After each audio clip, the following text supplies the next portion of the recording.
Cette semaine, c'était clairement deux salles, deux ambiances. Les marchés américains ont particulièrement bien réagi à l'écrasante victoire de Donald Trump. Les financiers de Wall Street ont clairement été galvanisés par la nouvelle.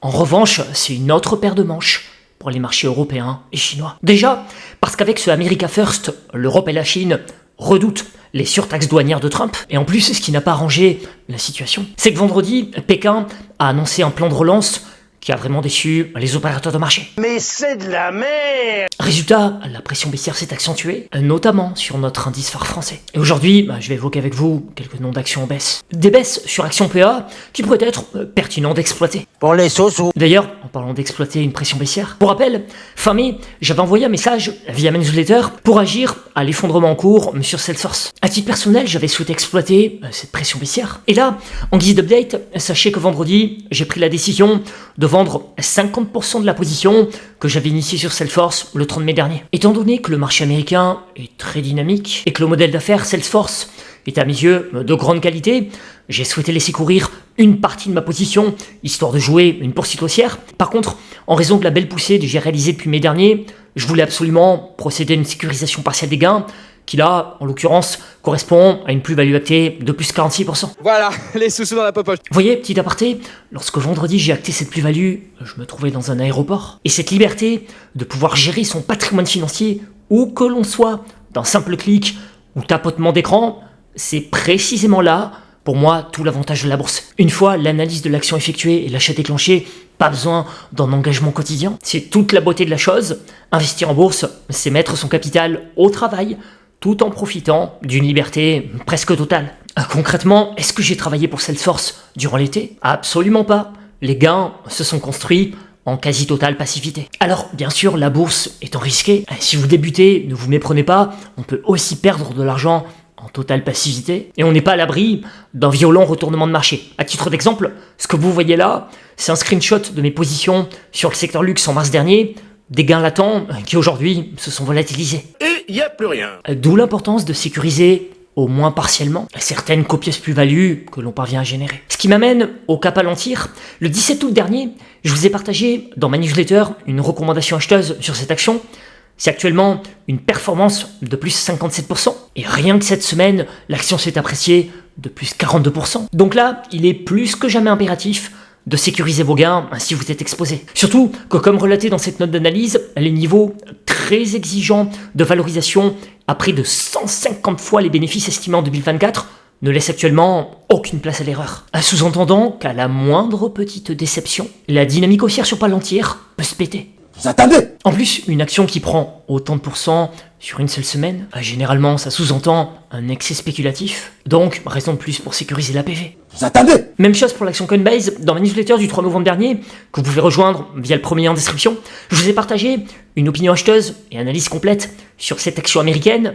Une semaine après, c'est une performance de plus 50%, et ça, on va pas se mentir, c'est clairement pas sain comme construction graphique. Donc si vous avez profité de la hausse, je vous invite vivement à faire au moins une sécurisation partielle des gains. Vous attendez! Et grâce à cette plus-value sécurisée, pourquoi pas envisager l'idée de procéder à une réallocation de capital sur des actions qui n'ont pas encore retrouvé une dynamique haussière. Et ce qui m'amène à quelques noms d'actions baisse. La première baisse qui pourrait être pertinente d'exploiter, c'est celle sur ASM International. À ne pas confondre avec ASML, j'y reviendrai tout à l'heure. Concernant ASM International, je trouve la baisse d'autant plus intéressante que le business repose sur une belle tendance de fond.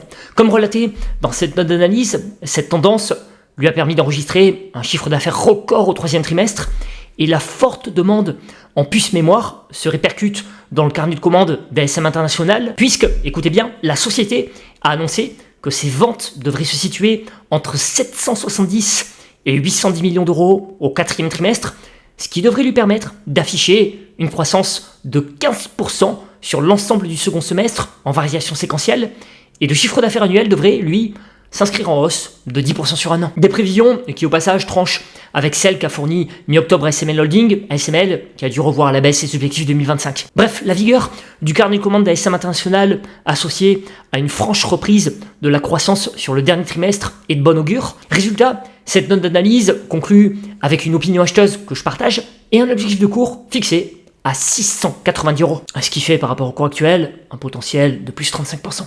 Ça, c'est intéressant. Tout à l'heure, je vous ai dit qu'ASM International n'était pas à confondre avec ASML. Histoire d'anticiper la question, la différence entre les deux se trouve au niveau du cœur de métier. En fait, ASM International se concentre sur les technologies de déposition de matériaux, tandis qu'ASML, elle, se spécialise dans la lithographie. Maintenant, comme ces deux entreprises répondent à des besoins différents et complémentaires dans la fabrication des semi-conducteurs, et qu'elles sont toutes deux stratégiques pour le développement de cette industrie, en fait, je pourrais aussi ajouter ASML dans la liste des baisses pertinentes à exploiter. Surtout qu'en termes de positionnement concurrentiel, ASML a un quasi-monopole sur la technologie EUV, ce qui en fait une entreprise extrêmement stratégique dans l'industrie des semi-conducteurs. Ça, c'est intéressant. Une autre baisse qui pourrait être pertinente d'exploiter, c'est celle survenue sur l'action PEA Eramet. D'un point de vue fondamental, c'est moins qualitatif que les deux actions précédentes. En revanche, si on a l'âme spéculative, il y a clairement un coup à tenter sur Eramet. Certes, le groupe minier